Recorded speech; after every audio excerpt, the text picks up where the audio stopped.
Hello. आज आपण GS1 राज्यसेवा मुख्य परीक्षा यातील जो GS1 हा विषय आहे, या विषयातील जो भूगोल हा घटक आहे याचा सिलेबस डिकोड करणार आहोत. राईट. तर पहिली गाईज समजून घ्या की GS1 मध्ये भूगोल हा जो घटक येतो, तर GS1 हा आपल्याला माहिती आहे 250 मार्काचा आहे. प्रत्येक GS चा विषय हा 250 मार्काला विचारला जातो. तर GS1 मध्ये 250 पैकी 120 ते 130 मार्क ह्या भूगोल घटकावर असतो आहे. त्याच्यामुळे हा विषय आपल्याला खूप व्यवस्थित करणं गरजेचं आहे. तसंच हा विषय अजून व्यवस्थित करणं का गरजेचं आहे ते म्हणजेच की आपण कधी इतर GSच्या विषयाला कधी आपण भूगोलशी इंटरकनेक्ट केलं तर GS2 मध्ये तुम्हाला आंतरराष्ट्रीय संबंध आहे, इंटरनॅशनल रिलेशनशिप. तर जेव्हा आपण भूगोलमध्ये नकाशे व्यवस्थित केलेले असेल तर त्यावेळेस तुम्हाला आंतरराष्ट्रीय संबंध समजण्यास मदत होत असते. तसंच GS3 मध्ये आपल्याला आपत्ती व्यवस्थापन आहे, कृषी आहे, है ना. तर हे जे घटक आहे गाइज, राईट, ज्या GS3 मध्ये येतात, तर हे समजण्यासाठी पण कधी तुम्हाला भूगोल चे कॉन्सेप्ट क्लिअर असेल तर तो विषय काय होणार, तुम्हाला जरा सोपा जाणार. तर GS1 मधला भूगोल हा इतर GSच्या विषयाशी पण इंटरकनेक्टेड आहे. दॅट्स वाय हा खूप इम्पॉर्टंट एक विषय समजला जातो. तसंच कधी आपण पाहिलं ते जिओग्राफी याला कधी आपण प्रिलिम्सशी पण कधी इंटरकनेक्ट केलं तर प्रिलिम्स मध्ये पण आपण पाहतो ना की जिओग्राफीवर 15 ते 20 प्रश्न, म्हणजे पर्यावरणला धरलं तर 15 ते 20 प्रश्न भूगोल या घटकावर असतात. आणि हल्ली कधी आपण 2-3 वर्षाचे कधी PYQs पाहिले तर कॉन्सेप्च्युअल क्वेश्चन्स भूगोलावर जास्त विचारले जात आहे. त्यामुळे कधी आपण आत्ताच GS1 व्यवस्थित करून ठेवलं, आन्सर रायटिंग व्यवस्थित करून ठेवलं तर काय होणार आहे, तुम्हाला मुख्य परीक्षेला पण सोपं जाणार आणि इव्हन याची जी मदत आहे, या अभ्यासाची मदत तुम्हाला प्रिलिम्स मध्ये पण होणार आहे. राईट. सर आता आपण सिलेबस डिकोड करतोय ना या सेशन मध्ये. तर बघा गाइस, GS1 मध्ये सामान्य अध्याय, तर हा जो आयोगाने दिलेला सिलेबस आहे, राईट, एवढा सिलेबस आहे. तर आता आपण पहिला पॉइंट काय पाहतो, सिलेबस मध्ये काय दिलेले तुम्हाला, जगाचा प्राकृतिक भूगोल व त्याचे ठळक वैशिष्ट्य. आता जेव्हा जगाचा प्राकृतिक भूगोल है ना, बघा आपल्याला शब्द दिलेले असतात पण याच्यामध्ये हिडन खूप सारे टॉपिक असतात, तर ते आपल्याला समजून घ्यायचे की आपल्याला नेमकं काय करायचं आहे. राईट. आता प्राकृतिक भूगोल कधी आपण जेव्हा बोलतो, राईट, प्राकृतिक भूगोल. ओके, चलो. सो आता बघा प्राकृतिक भूगोल मध्ये आपण काय काय करणार आहोत. ठीक आहे, प्राकृतिक आणि हा खूप महत्वपूर्ण आहे. कधी आपण पाहिलं ना, मॅक्झिमम क्वेश्चन्स प्राकृतिक भूगोलवर कव्हर होऊन जातात. राईट. तर प्राकृतिक भूगोल मध्ये सगळ्यात पहिले आपण काय पाहतो, भूरूपशास्त्र.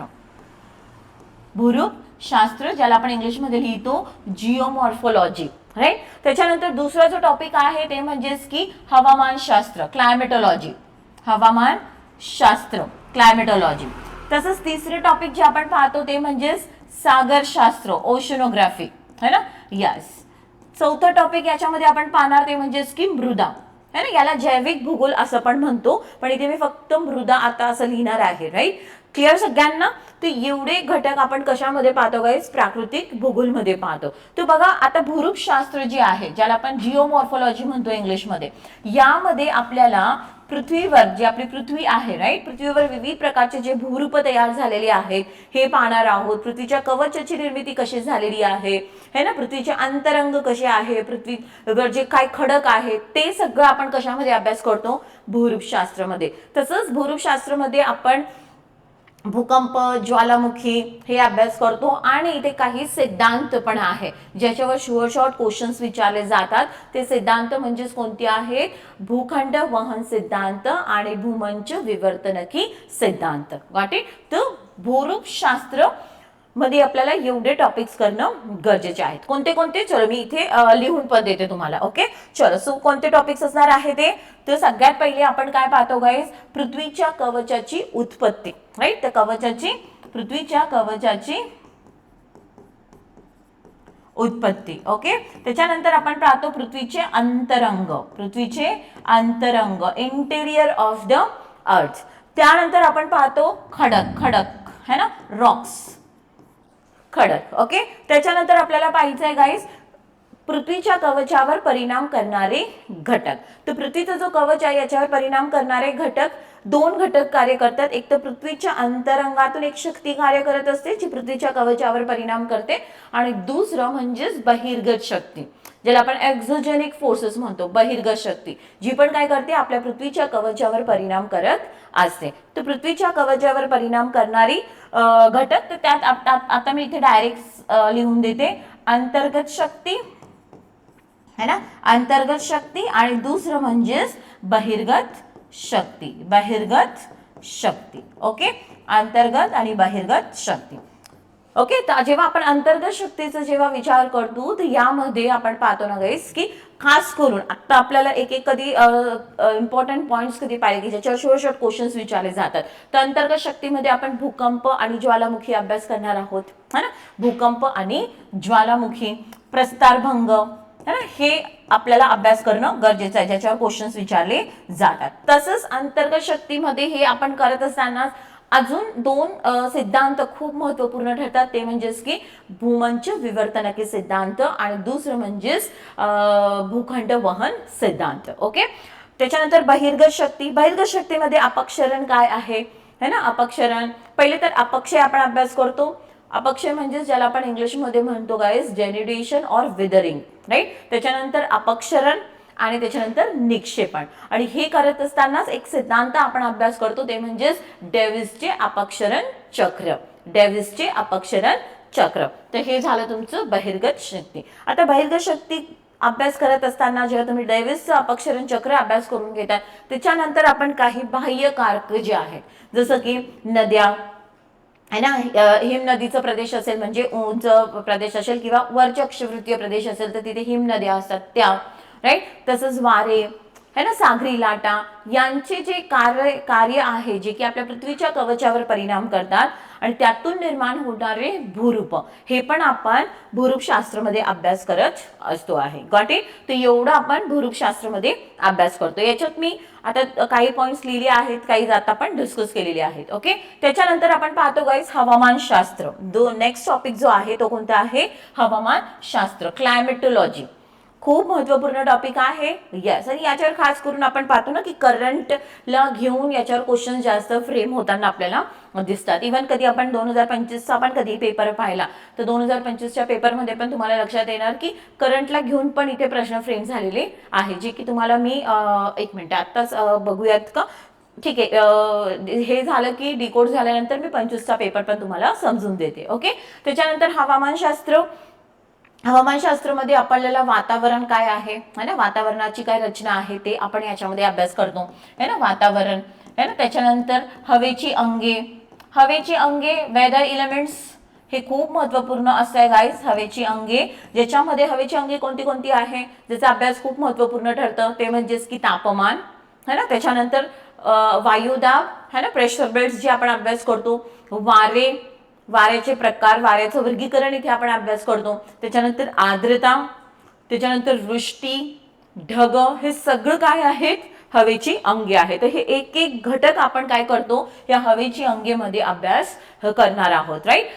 ठीक आहे. त्याच्यानंतर आपण हवामानशास्त्रामध्ये नेक्स्ट जो टॉपिक आहे तो जो डिस्कस करतो ते म्हणजेच की आता बघा इथे वायुराशी एक घेऊन देते मी, जे की ऑलरेडी मी वारे जे शिकवतात ना वाऱ्याचं वर्गीकरण मध्येच वायुराशी येते खरं तर, पण वायुराशी एक आपण वेगळं घेतो. यस, त्याच्यानंतर आवर्त, आवर्त आणि प्रत्यावर्त खूप महत्वपूर्ण आहे हे पण.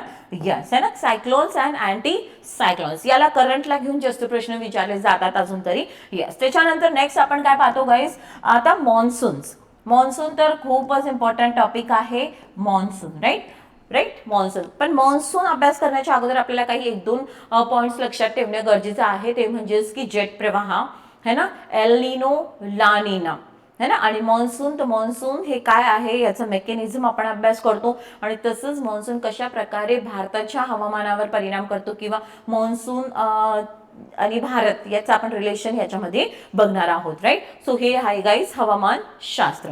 त्याच्यानंतर आपण कुठे येतो, नेक्स्ट टॉपिक जो आहे ते म्हणजेच की सागरशास्त्र. नेक्स्ट जो आहे ते आहे सागरशास्त्र, ओशनोग्राफी, राईट. ओशनोग्राफी अगेन खूप महत्वपूर्ण. याच्यामध्ये पण कधी आपण हे बघा जसं आपण भूपृष्ठावर बघा गाईज आपली पृथ्वी आहे आणि पृथ्वीचा कधी आपण पाहिला ना 71% भाग हा सागराने व्यापलेला आहे, है ना. यस, ओशन्सने व्यापलेला आहे. तर जसं आपल्याला भूभागावर जे पण काही भूरूप दिसतात, है ना, भूपृष्ठीय खंडीय भागामध्ये पर्वत दिसतात, दऱ्या दिसतात, नद्या वाहताना दिसतात, पठारं आहेत, टेकड्या आहेत, हो की नाही. तसेच भूरूप समुद्रात महासागरामध्ये पण आहेत. वाटेत आपल्याला सगळ्यात महत्वाचं इथे सागर तळ रचना खूप विचारली जाऊ शकते. सागर तळ रचना. ओके, सो इथे आपण लिहूयात सागर तळ रचना, खूप महत्वपूर्ण आहे. आणि सागर तळ रचना याच्यामध्ये मग आपण समुद्रबुड जमीन, खंडांत उतार, सागर मैदान है ना, हे सगळं घटक इथे आपण पाहतो. राईट, क्लिअर इथपर्यंत. आणि मग सागर तळ रचना हे बेसिक पहिले आपण क्लिअर करणार आणि मग प्रत्येक महासागराची सागर तळ रचनेचा अभ्यास करणं गरजेचं आहे. म्हणजे फक्त आपल्याला असा प्रश्न विचारला की हिंद महासागराची सागर तळ रचना स्पष्ट करा. मग हिंद महासागरमध्ये समुद्रबुड जमिनी किती क्षेत्र व्यापलेलं आहे, ते खंडांत उतार है ना, मग मैदान, हे सगळं आपण अभ्यास करतो. तर पहिले सागर तळ रचना आणि मग त्यानंतर प्रत्येक महासागराची सागर तळ रचना समजून घेणं गरजेचं आहे. राईट, त्यानंतर आपण सागरशास्त्र पाहिलं तर आपण पाहतो गाईस सागरी पाण्याची हालचाल. सागरी पाण्याची हालचाल है ना. आता सागरी पाण्याची हालचाल म्हणजेच काय काय असू शकते, जसं आपण म्हणतो लाटा, सागरी लाटा, बरोबर.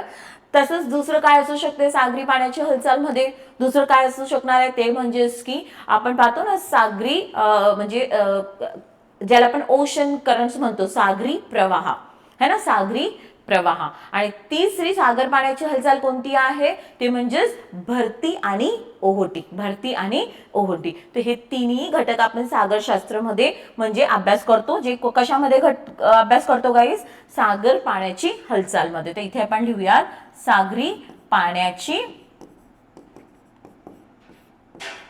हालचाल. तर कोणते तीन आपण सागरी पाण्याची हालचाल मध्ये, लाटा, सागरी प्रवाह आणि तिसरं म्हणजे भरती आणि ओहोटी. गाईस याच्यावर प्रश्न विचारला जातो. सागरी प्रवाहावर तर शॉर्ट ऑलरेडी विचारला गेलेला आहे 25 मध्ये, पण भरती ओहोटीवर प्रश्न विचारला जातो है ना. त्याच्यानंतर आपण बघा सागरशास्त्रामध्ये नेक्स्ट आपण काय अभ्यास करतो गाईस, सागरी निक्षेप. व्हेरी इम्पॉर्टंट है ना, ओशन डिपॉझिट्स. कारण की हे जे डिपॉझिट्स आहेत सागरी निक्षेप याचा बरंच आपल्याला आपण पाहतो ना आर्थिक महत्व पण आहे. राईट, आर्थिक महत्व पण आहे. तर याला इथे आपण लिहूया सागरी निक्षेप. आणि तसंच आपण अजून एक पाहतो ते म्हणजेच की सागरी संसाधने है ना, ओशन रिसोर्सेस, ते पण एक घटक. मग ऊर्जा हे सगळं. आणि एक आपण पाहणार आहोत सागरी कायदे. कायदे खूप महत्वपूर्ण आहे, खूप महत्वपूर्ण आहे सागरी कायदे.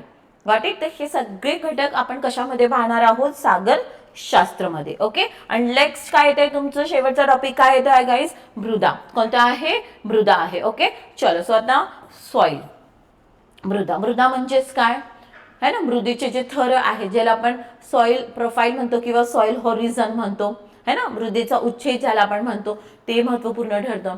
मृदा निर्मितीवर परिणाम करणारे घटक याच्यावर शॉर्ट क्वेश्चन विचारला जातो. Got it. तसंच जी मृदा आहे याची सॉइल फॉर्मिंग प्रोसेसेस विचारले जातात. बघ, मृदा निर्मितीवर परिणाम करणारे घटक आणि मृदा निर्मितीची प्रक्रिया हे दोन वेगवेगळ्या टॉपिक्स आहेत. तर याच्यावर क्वेश्चन्स विचारले जातात गाईस. राईट, तसंच आपण पाहतो की जी मृदा आहे आपण पाहतो ना आता की मृदेची बरंच धूप होते, मृदेची धूप है ना, त्याच्यावर क्वेश्चन विचारले जातात. आणि मृदाचे संवर्धन है ना, मृदेचे संवर्धन. तर हे टॉपिक्स आपण कशामध्ये अभ्यास करणार आहोत, मृदामध्ये. Got it. सो आणि मृदा बघा, मृदा जी आहे याचे कधी आपण अजून इम्पॉर्टंट आपल्याला काय विचारलं जाऊ शकतं, मृदेचे गुणधर्म. तर मृदेचे रासायनिक गुणधर्म, प्राकृतिक गुणधर्म आणि जैविक गुणधर्म. Got it. तर एवढं सगळं आपण कशामध्ये अभ्यास करणार आहोत, मृदेमध्ये. Got it. तर हे झालं तुमचं प्राकृतिक भूगोल. राईट, जे आपल्याला सिलेबस दिलेला आहे त्याच्यात. राईट, तर प्राकृतिक भूगोल. सो गाईज हे आहे तुमचं जगाचा प्राकृतिक भूगोल आणि त्याचे ठळक वैशिष्ट्य. आता हे करत असतानाच आपल्याला काय करायचं आहे ना की बघा प्राकृतिक भूगोल है ना. तर आता प्राकृतिक रचनेमध्ये काय येतात, पर्वत हे सगळं येणारच आहे. तर मग आपण प्रत्येक जो खंड आहे जसं उत्तर अमेरिका खंड, दक्षिण अमेरिका खंड, जे आपले 7ही खंड आहेत राईट, ते 7ही खंडातले जे प्राकृतिक रचना आहे है ना, जसं आता कधी आपण उत्तर अमेरिकेचा विचार केला तर उत्तर अमेरिकेमध्ये रॉकीज आहे है ना, तिथले उत्तर अमेरिकेचे मैदान आहेत राईट. त्याच्यानंतर आपण ॲपलेशियन्स रांग पाहतो. तर हे सगळं आपण हे एकदा आपल्याला जागतिक स्तरावरचे पण प्राकृतिक प्रत्येक खंडाचं या घटकामध्येच अभ्यास करणं गरजेचं आहे. तर तसं आपण इथे करून घेत असतो. Got it. हे झालं तुमचं जीएस पेपर 1चा पहिला टॉपिक गाईज. राईट, त्याच्यानंतर बघा हे कधी तुमचं व्यवस्थित झालं हे कधी व्यवस्थित तुमचं कंप्लीट झालेलं असेल है ना, तर तुम्हाला पुढच्या टॉपिक्समध्ये खूप जास्त अडचण येत नाही. ओके चलो सर, आता आपण काय करूयात ना, जस्ट अ मिनिट, मी तुम्हाला क्वेश्चन पेपर्स पण दाखवते, म्हणजे जो 25चा जो पेपर झाला होता त्यात तुम्हाला एक आयडिया येऊन जाईल कसे क्वेश्चन्स आलेले आहेत. राईट, हे तर हिस्ट्री आहे, कधी आपण पाहिलं आता सी, एक मिनिट, हिस्ट्रीचं आहे, मे बी हे विजिबल असेलच. हां, तर इथे बघणार तुम्ही, हे बघा एक मिनिट, ओहो वेट, ठीक आहे. आता हे होते का,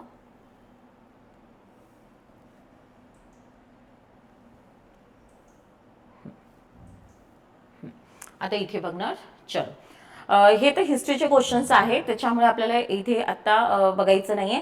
7, 8 हे बघूयात आपण. राईट, तर पहिला आपल्याला बघा, आपण पहिलं फक्त प्राकृतिक जो भूगोल आहे त्याच्यावरचे क्वेश्चन्स बघत आहोत. राईट, तर पहिलं बघा guys, right short notes, mud volcano in India, है ना, मड व्हॉल्कॅनो इन इंडिया, है ना, चिखल जे भारतातील मृदा ज्वालामुखी, तर हे कुठे आहे, अंदमान निकोबार, अंदमानमध्ये आहे, बारटांग. तर याबद्दल आपल्याला विचारलंय, हे आपण प्राकृतिक मध्ये अभ्यास करतो. Right, yes. त्याच्यानंतर सुनामी, उत्पत्ती आणि त्याचे पर्यावरणीय परिणाम, तर परत सुनामी हे आपण कशामध्ये अभ्यास करतो, प्राकृतिक याच्यामध्ये अभ्यास करतो. Got it. चलो, हा जो प्रश्न आहे हा दुसऱ्या टॉपिक मध्ये आपण पाहणार. ओके चलो, नेक्स्ट आता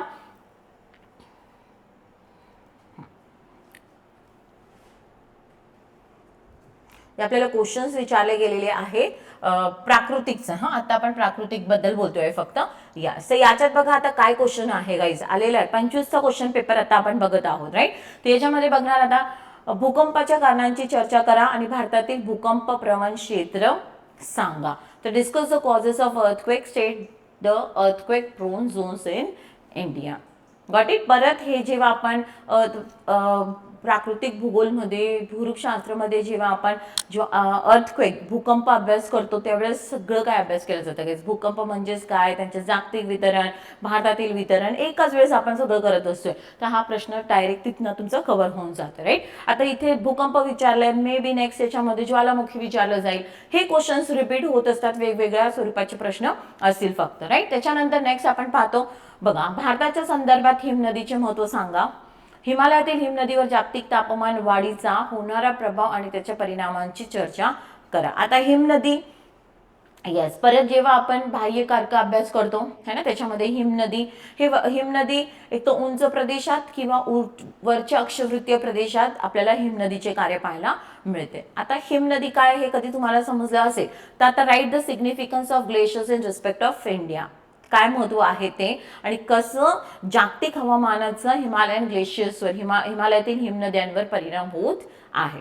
गॉट इट. हे आपण याच्यामध्ये जेव्हा आपण हिमनदी अभ्यास करणार ना त्यावेळेस हे पण डिस्कस करत असतो. Got it. तर लक्षात येत आहे तुम्हाला कशा प्रकारे प्राकृतिक भूगोलचे क्वेश्चन्स विचारले जातात.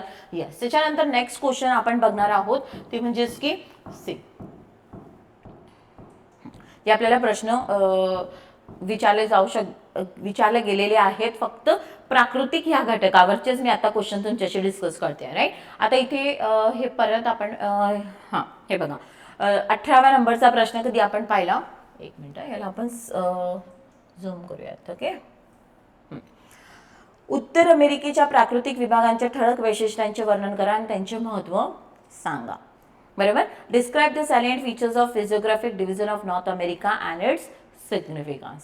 बरोबर, मी तुम्हाला अगोदर सांगितलं की जेव्हा आपण प्राकृतिक भूगोल अभ्यास करतो त्यावेळेस आपल्याला पूर्ण खंड जे आहेत आपल्या खंडातले जे पण प्राकृतिक रचना आहे त्याचा अभ्यास करणं गरजेचं आहे गाईज. Got it. तर हे बघा तुम्ही, तर उत्तर अमेरिकेची ठळक वैशिष्ट्य आणि त्यांचं महत्व विचारलेलं आहे आपल्याला इथे. नाही, चलो त्याच्यानंतर नेक्स्ट जो आहे बघा, परत प्राकृतिकवरच येतोय प्रश्न, भारतातील नैसर्गिक हे आता हा जो क्वेश्चन आहे ना याला आपण म्हणतो ना की प्राकृतिक जेव्हा तुमचं चांगलं झालं असेल, बघा प्राकृतिक जेव्हा आपण भूगोल अभ्यास करतो त्याच्यामध्ये तुम्ही हवामान अभ्यास करता आणि हवामान आणि हे कशाशी इंटरलिंक्ड असतं, जसं हवामान असेल तसं तिथे वनस्पती असेल. तर वनस्पती ही कसलं हे असतं गाईस, तिथलं हवामान कसं असेल हे आपल्याला कळत असतं, राईट. तर जेव्हा तुमचं प्राकृतिक भूगोलमध्ये हवामान छान झालेलं आहे, प्राकृतिक भूगोलमध्ये मृदा खूप चांगली झालेली आहे तुमची, तर तुम्हाला हा प्रश्न सोडवताना म्हणजे आपण जेव्हा आन्सर सॉल्व्ह करणार तर तुम्हाला इझी जाणार आहे. तर भारतातील नैसर्गिक वनस्पतींच्या वितरणावर हवामान आणि मृदेच्या होणाऱ्या परिणामांची चर्चा करा. Got it? क्लिअर सगळ्यांना? आता हा जो क्वेश्चन आहे ना गाईस, हा आपण प्राकृतिक भूगोलशी पण इंटरकनेक्ट करू शकतो किंवा आपल्याला सिलेबस मध्ये नैसर्गिक संसाधने पण विचारली आहेत, है ना. नैसर्गिक संसाधने पण हा एक टॉपिक आहे. तर नैसर्गिक संसाधनेमध्ये एक आपण वनसाधन संपत्ती अभ्यास करतो, वनसाधन संपत्ती. तर त्याला ते आणि हे असा इंटरकनेक्ट म्हणजे दोघांना लिंक करून म्हणजे प्राकृतिक आणि नैसर्गिक संसाधने यांना इंटरलिंक करून हा प्रश्न फ्रेम झालेला आहे. तर तुमचं प्राकृतिक खूप छान झालेलं असेल ना, तर तुम्हाला नैसर्गिक साधन संपत्ती पण समजायला सोपं जाणार आहे. Got it? येस. तसंच आता जसं मी तुम्हाला सांगितलं होतं गाईज की आपले जे प्राकृतिक भूगोल आहे आणि त्यातला पण हवामानशास्त्र जो आहे, हवामानशास्त्रावर बरेच क्वेश्चन्स विचारले जातात आणि त्याला करंटला घेऊन पण क्वेश्चन्स असतात, राईट. आता इथे बघणार, समशीतोष्ण है ना चक्रवाताची वैशिष्ट्य व हवामानाची स्थिती स्पष्ट करा. Explain the characteristics and weather condition of temperate cyclones. Very important. जी आवर्त असतात, आवर्त दोन प्रकारचे आहेत, उष्णकटिबंधीय आवर्त आणि समशीतोष्ण आवर्त. तर आपल्याला इथे समशीतोष्ण आवर्तची वैशिष्ट्ये विचारली आहेत, कसे काय वैशिष्ट्य असतात आणि त्याच्यामुळे हवामानाची स्थिती म्हणजे जेव्हा समशीतोष्ण आवर्त येतं त्यावेळेस कशा प्रकारचे हवामान निर्माण होत आहे ते विचारलेले आहे. Got it? सो परत प्राकृतिक नेक्स्ट बघा, राईट शॉर्ट नोट ऑन, है ना. संक्षिप्त टिप लिहा. शक्ती चक्रवात ऑक्टोबर 2025. आता करंटला आला आहे शक्ती हा जो सायक्लॉन 2025 मध्ये आलं होतं त्याच्याबद्दल आपल्याला हा प्रश्न विचारलेला आहे गाईज, जे की किती मार्काला आहे? 5 मार्काला आहे. तर 50 आपण शब्दांमध्ये 50 ते 60 शब्दांमध्ये हे आपल्याला कंप्लीट करायचं आहे. तर करंट बेस्ड आहे हा क्वेश्चन, है ना, जे की प्राकृतिक भूगोलला कव्हर करतं. क्लिअर इथपर्यंत? यस. सो बघा, आता तुम्हाला लक्षात आलं की जेव्हा आपण प्राकृतिक भूगोल अभ्यास करतो, पहिला टॉपिकच त्यातनंच किती पेपर तुमचं कव्हर होऊन जाते. त्याच्यामुळे प्राकृतिक जी रचना आहे किंवा प्राकृतिक जो भूगोल आहे हे व्यवस्थित करणं खूप गरजेचं आहे. ओके, चलो. सो आता आपण नेक्स्ट याच्याकडे जाऊयात. चलो, सो इथपर्यंत क्लिअर झालं सगळ्यांना. आता नेक्स्ट जो टॉपिक आपल्याला दिलेला आहे सिलेबसमध्ये ते म्हणजेच जागतिक प्रमुख नैसर्गिक साधन संपत्तीचे वितरण दक्षिण आशिया व भारतीय उपखंड यासह, है ना. तर बघा, याच्या जागतिक प्रमुख नैसर्गिक साधन संपत्ती है ना, तर कोणती कोणती साधन संपत्ती आहे. आणि बघा, लक्षात ठेवा गाईज, आता तुम्ही पेपर पण बघितला, पेपरमध्ये पण त्यांनी खूप सारे जे क्वेश्चन्स होते ना ते जगाला धरून पण घेतले आहे, भारताला धरून पण घेतले. भारत है ना साधन संपत्ती, जसं जेव्हा वनांवर प्रश्न विचारला त्यावेळेस भारतला घेऊन विचारलेला आहे. सो आपल्याला आणि जेव्हा आपण पाहिलं की खास करून भारतला घेऊन आहे, है ना, आणि महाराष्ट्रला आपल्याला याला लिंक करावं लागणार आहे कारण आपण राज्यसेवेची परीक्षा देतोय म्हणून. ओके, चलो. तर आता जागतिक प्रमुख नैसर्गिक साधन संपत्ती है ना, हे काय आहे ते आता आपण बघून घ्या. म्हणजे याच्यामध्ये आपल्याला काय अभ्यास करायचंय नेमकं ते आपण आता पाहणार आहोत. ओके, चलो. तर पहिला टॉपिक हा झाला. आता नेक्स्ट टॉपिक सिलेबस मध्ये जो दिलेला आहे आपल्याला ते म्हणजेच की आहे साधन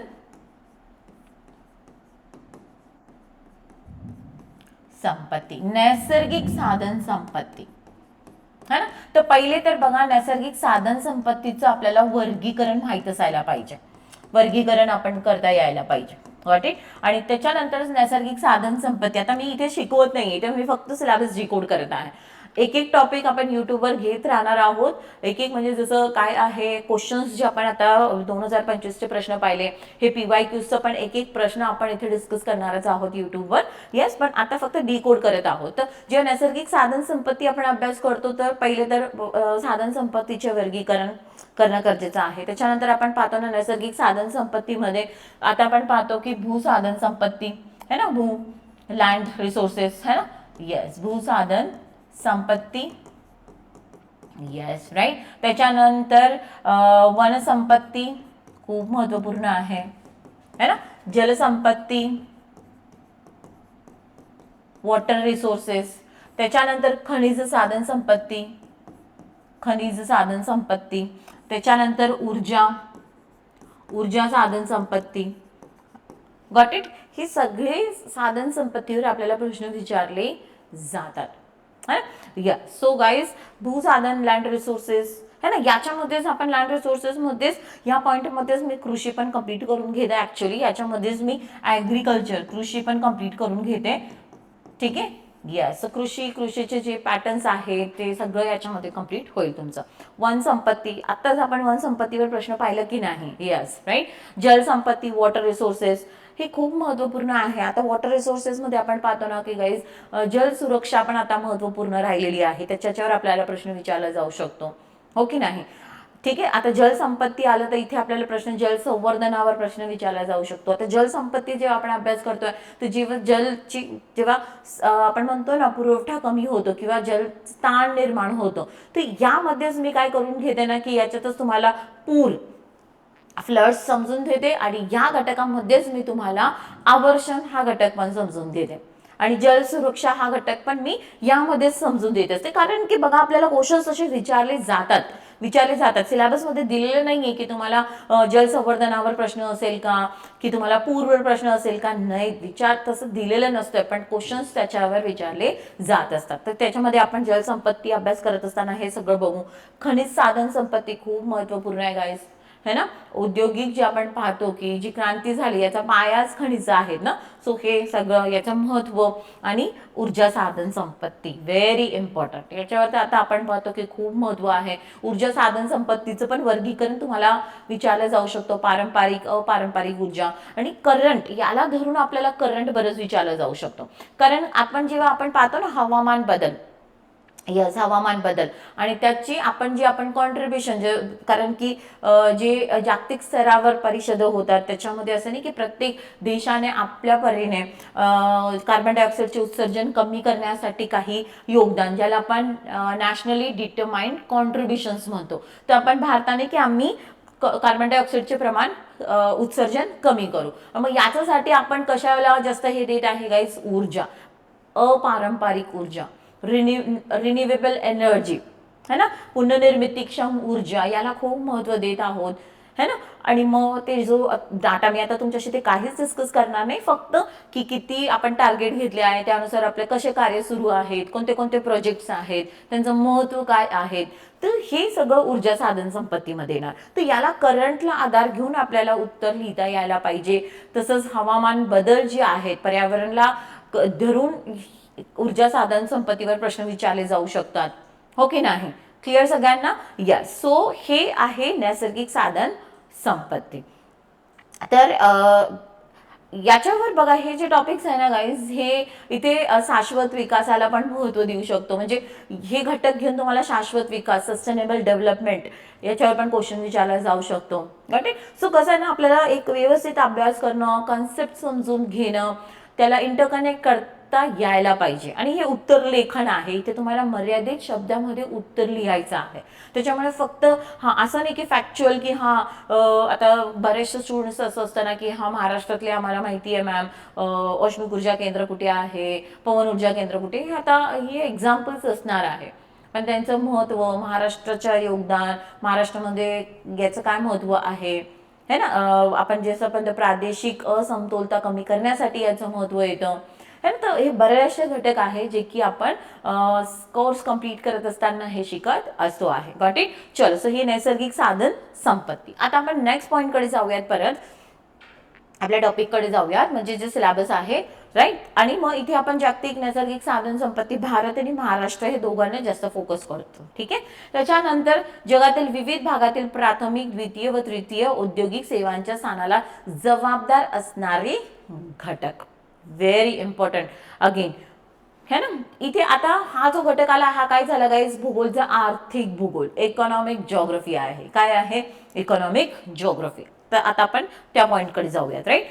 चलो, सो इकॉनॉमिक जिओग्राफी, तिसरा जो घटक आपल्याला दिलेला आहे ते बघणार आहोत. ओके. चलो, सो मी आर्थिक भूगोल लिहिते इथे. यस, आर्थिक भूगोल, है ना. इथे काय दिलं तुम्हाला? प्राथमिक, द्वितीय, तृतीय व्यवसाय, है ना. आणि मग त्यांच्या स्थानावर परिणाम करणारे घटक, हे बघा.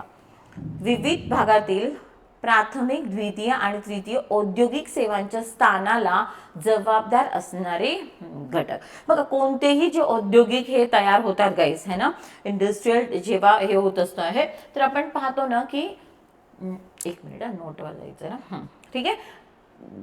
औद्योगिक स्थानावर परिणाम करणारे घटक महत्वपूर्ण आहे ना.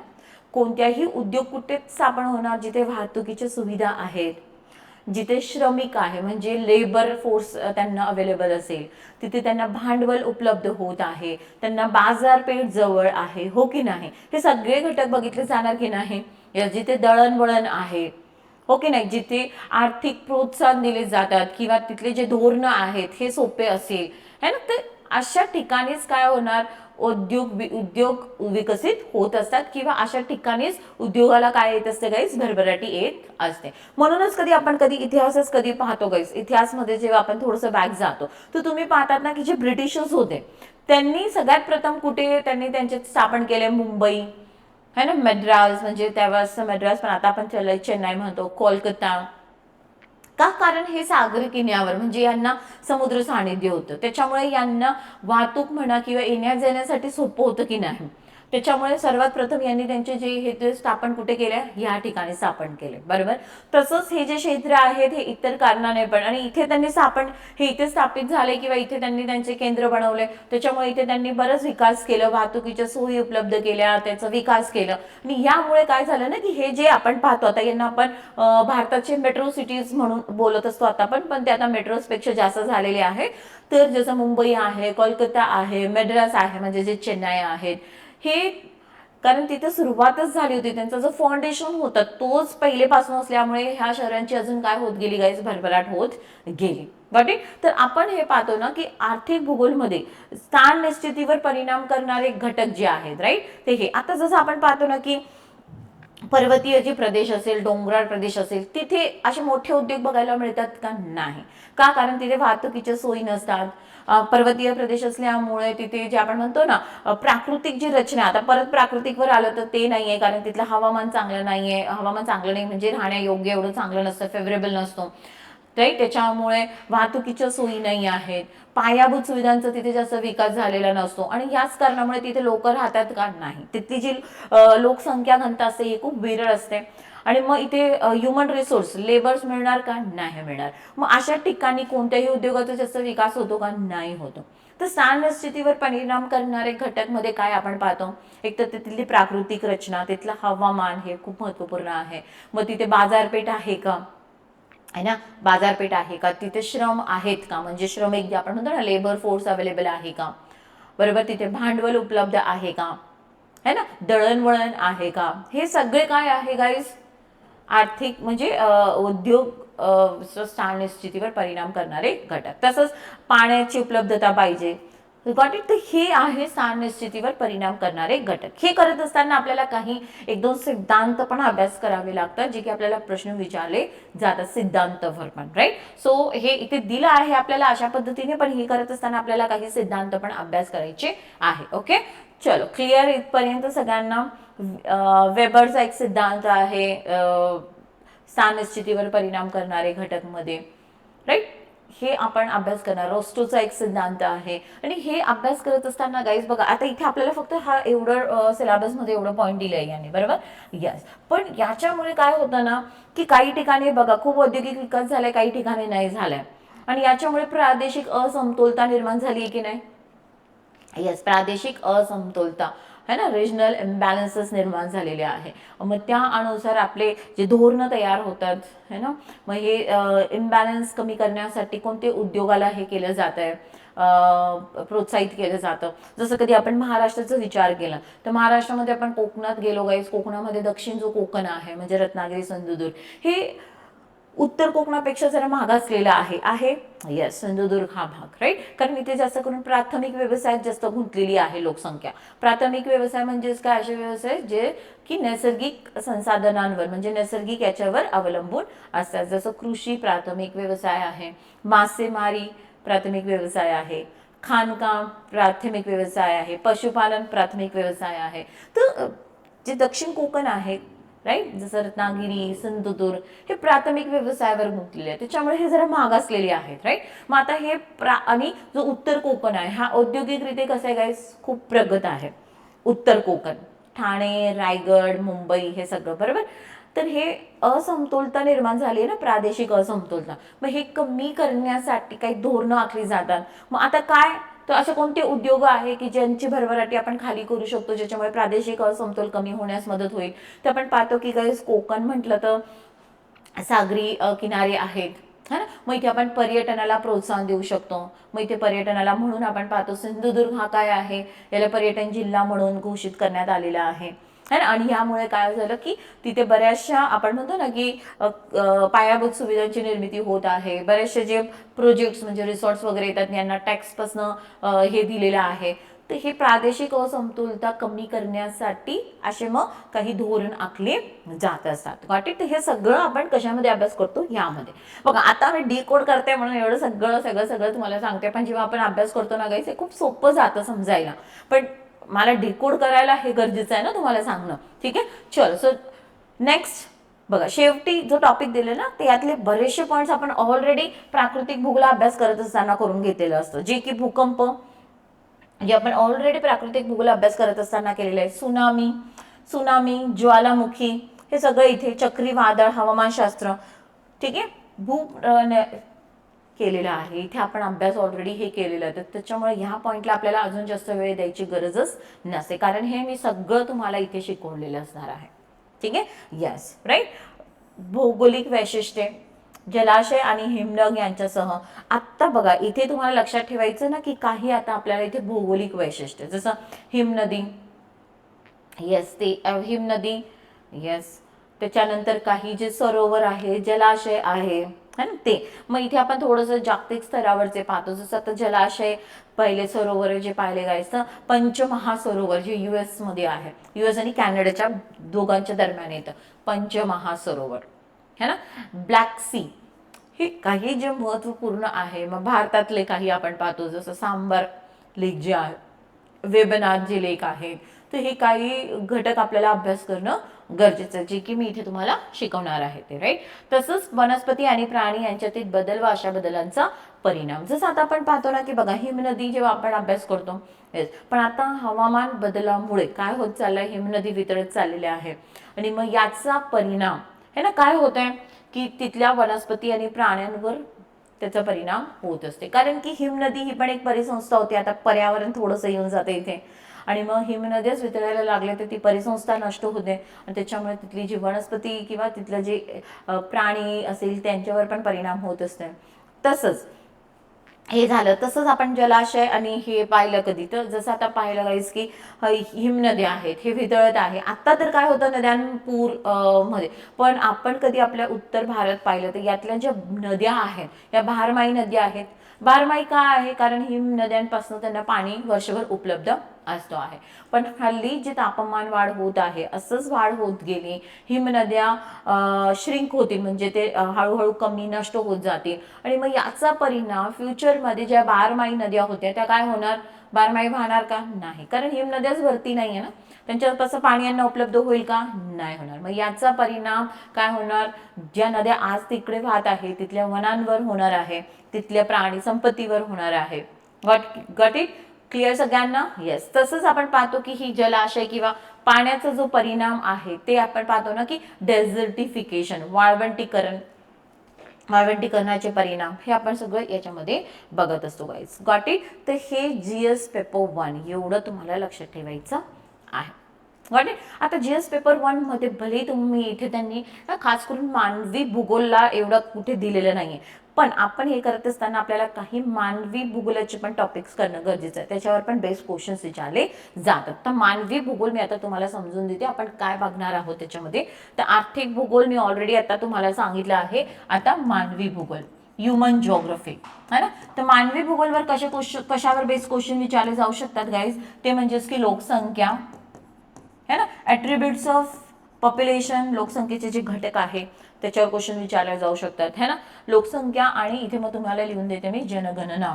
आता जनगणना बघा, जेव्हा तुम्ही प्रिलिम्सचा अभ्यास करतात ना, तुम्ही पहिले 5 शेवटचे 5 कोणत्या राज्यात जास्त आहे, लोकसंख्या घनता हे सगळं अभ्यास करतात. पण मुख्य परीक्षेसाठी आन्सर रायटिंगसाठी आपल्याला क्वेश्चन विचारला जाऊ शकतो, जनगणनेचे काय महत्व आहे, का जनगणना केली जाते, असे क्वेश्चन्स आपल्याला विचारले जाऊ शकतात guys, applied type of, right. तर आपण ह्युमन जिओग्राफीमध्ये हे अभ्यास करतो है ना. सो लोकसंख्या, जनगणना, त्याच्यानंतर इथे आपल्याला अजून एक प्रश्न विचारला जातो, ते म्हणजेच की स्थलांतर, मायग्रेशन. स्थलांतर, मायग्रेशन है ना. येस, कारण की मायग्रेशन हे खूप महत्वपूर्ण आहे. आणि नेक्स्ट म्हणजेच अर्बनायझेशन, नागरिकीकरण, अर्बनायझेशन. ओके. सो हे एवढे घटक आपण मानवी भूगोलमध्ये करतो किंवा भूगोलचं जेव्हा आपण पाहतो आहोत मुख्य परीक्षेसाठी, ते एवढे पॉइंट्स आपल्याला करणं जरुरी आहे. ओके चल. सो हे झालं तुमचं जो आपण म्हणतो ना GS पेपर 1 च भूगोल हा घटक, याचा मी सिलेबस तुम्हाला आत्ता डिकोड केलेला आहे. ओके. सो गाईज बघा, 250 मार्कापैकी 120 ते 130 मार्क या घटकावर विचारले जातात. 20 प्रश्न असतात है ना. 20 प्रश्नापैकी 9 ते 10 प्रश्न भूगोल या घटकावर विचारले जातात. बाकी मग इतिहास आणि सोसायटी याच्यावर असतात गाईज. पण 9 ते 10 प्रश्न भूगोल या घटकावर आहे, राईट. ते एवढं आपल्याला करणं गरजेचं आहे. आता आपण परत क्वेश्चन पेपर्स कडे आलो, राईट. तर क्वेश्चन पेपर्स आपण एकदा परत चेक करून घेऊयात. येस, सी आता हे बघा, जिओग्राफीचा प्रश्न आहे हा. चला आता इथे आपण बघूयात, थोडंसं मी झूम करून घेते. हे बघा, हा भारतातील मुंबई एक औद्योगिक आणि आर्थिकदृष्ट्या विकसित शहर आहे, याची कारण मीमांसा करा. आर्थिक भूगोलमध्ये आपण पाहिलं की नाही, आर्थिक भूगोलमध्ये स्थान निश्चितीवर परिणाम करणारे घटक हे पाहिले होते. ते अभ्यास करत असतानाच हा पॉईंट पण तुमचा होणार की Mumbai is one of the industrial and economical developed city of India. Discuss its causes and reasons. What are the causes and reasons. ते हे जेव्हा आपण आर्थिक भूगोल अभ्यास करतो ना त्यावेळेस होणार आहे. ओके, त्यात आपण हे अभ्यास करतो. आज मी तुमच्याशी प्रश्न ते काय लिहायचं हे काहीच नाही, फक्त सिलेबस डिकोड करते आहेत. आणि 25चा जो झालाय पेपर, त्यात PYQ मी तुम्हाला सांगते की कसे क्वेश्चन्स विचारले गेलेले आहेत. आपण हा एक एक प्रश्न युट्यूबवर डिस्कस करणार आहोत, PYQs. ओके चलो. सो आता आपण नेक्स्ट याच्याकडे जाऊयात. आता बघा, आपल्याला ऑलरेडी हे आपण बघून घेतलं, हे प्राकृतिकचं होतं, हे आपल्याला हे आपलं हिस्ट्रीचं आणि याचं आहे सोसायटीचं, याच्यात नाही आहे. आणि हा आला शेवटचा.